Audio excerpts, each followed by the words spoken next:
नमस्कार दोस्तों, आप सभी का स्वागत है रिवीजन टाइम यूट्यूब चैनल पे। हम ल्यूसेंट की मॉडर्न हिस्ट्री को डिस्कस कर रहे हैं। टोटल 17 टॉपिक हो गए हैं एंशिएंट हिस्ट्री से मिला के मेडिवल और मॉडर्न।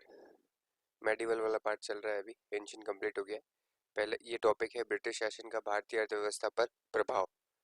ठीक है, पहला क्वेश्चन आ गया, ब्रिटिश शासन काल में भारत में निम्नलिखित में से किस भू राजस्व व्यवस्था को नहीं अपनाया गया था?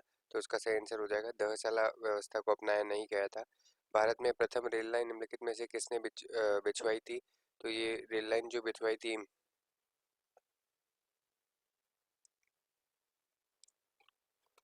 तो इसमें से सही आंसर जो हो जाएगा, इसमें से कोई भी नहीं है। किसने शुरू की थी? वो की थी प्रथम रेल, जो रेल लाइन थी वो लॉर्ड डलहौजी ने। किसने की थी? लॉर्ड डलहौजी ने।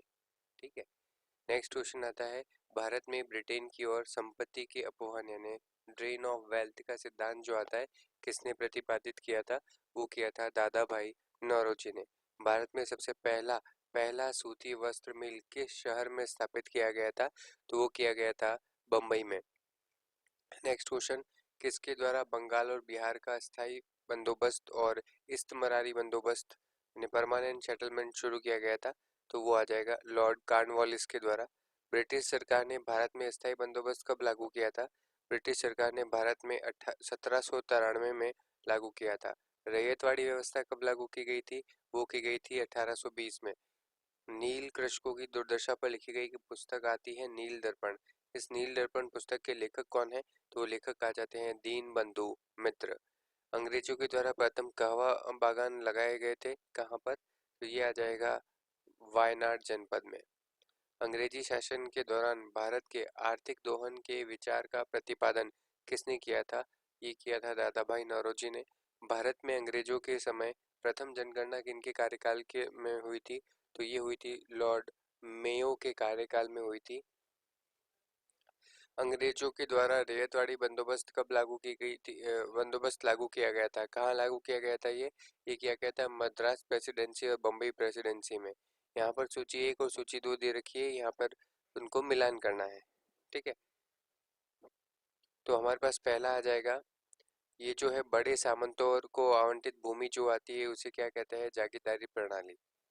नेक्स्ट आ जाता है मालगुजारी के लिए इजारेदारों अथवा तहसीलदारों को आवंटित भूमि जो आती है वो क्या कहलाती है? वो कहलाती है जमींदार प्रणाली।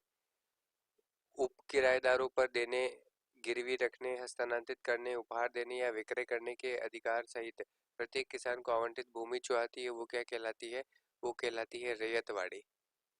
और ग्राम्य स्तर पर की गई भूमि राजस्व बंदोबस्ती जो आता है वो कहलाती है महलवाड़ी प्रणाली व्यवस्था। तो इस तरीके से इसका आंसर जो आएगा वो दूसरा। यद्यपि भारत के व्यापार पर 1813 के चार्टर एक्ट के द्वारा कंपनी के एकाधिकार को समाप्त कर दिया गया था, परंतु फिर भी किस वस्तु का व्यापार के कंपनी के लिए सुरक्षित रखा गया था? तो इसका आ जाएगा चाय। ब्रिटिश ईस्ट इंडिया कंपनी का व्यापारिक अधिकार अंतिम रूप से किस एक्ट के तहत जो आता है समाप्त कर दिया गया था? तो इसका सही आंसर आ जाएगा 1833 का चार्टर एक्ट। भारतीय शिक्षा का मैग्ना कार्टा यानी महाअधिकार पत्र कहा जाता है, किसको कहा जाता है? वुड के घोषणा पत्र को 1854 में। किसने 1911 में प्राथमिक शिक्षा को निःशुल्क और अनिवार्य बनाने वाला विधेयक इंपीरियल लेजिस्लेटिव काउंसिल में प्रस्तुत किया था, जिसे प्राथमिक शिक्षा का मैग्ना कार्टा कहा जाता है? तो वो आ जाएगा गोपाल कृष्ण गोखले ने प्रस्तुत किया था। शिक्षा से संबंधित आयोग और समिति की पहचान करनी है, तो कौन कौन सी शिक्षा से संबंधित आयोग और समिति है? हटंग समिति, लंच समिति, संयुक्त समिति और सर्जन समिति, ये चारों ही जो आती है शिक्षा से संबंधित है। भारत में आधुनिक शिक्षा का जन्मदाता जो आता है वो किसे कहा जाता है? आधुनिक शिक्षा का जन्मदाता चार्ल्स ग्रांट को कहा जाता है।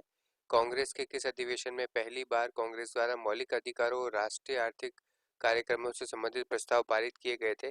तो वो किए गए थे कराची अधिवेशन में। उस कराची अधिवेशन की अध्यक्ष कौन थे? तो कराची अधिवेशन के अध्यक्ष थे सरदार वल्लभ भाई पटेल। 1938 ईस्वी के अंत में भारतीय राष्ट्रीय कांग्रेस के अनुरोध पर जो राष्ट्रीय योजना समिति बनाई गई थी उसके अध्यक्ष कौन थे? उसके अध्यक्ष जो आते हैं जवाहरलाल नेहरू। रेल विभाग के लिए एक पृथक रूप से एक रेलवे बजट आरंभ कब से हुआ था? वो रेलवे बजट आरंभ जो किया गया था वो किया गया था 1935 में। The economy history of India के लेखक जो आते हैं वो कौन है? वो आ जाते हैं हमारे Ramesh Chandra Dutt. Poverty and un British rule of India के लेखक जो आते हैं वो आ जाते हैं M.G. रानाडे। नेक्स्ट, किस कंपनी ने सर्वप्रथम भारत में रेल सेवा आरंभ की थी? तो ग्रेट इंडियन पेनिनसुलर रेलवे। कहाँ से चलाई थी ये? मुंबई से ठाणे के बीच में चली थी। रेतवाड़ी बंदोबस्त के संदर्भ में निम्नलिखित कथनों पर विचार करना है और जो सही कथन है वो हमें बताना है।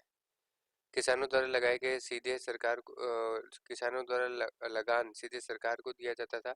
सत्य है। सरकार रेत को पट्टे देती थी। सत्य है।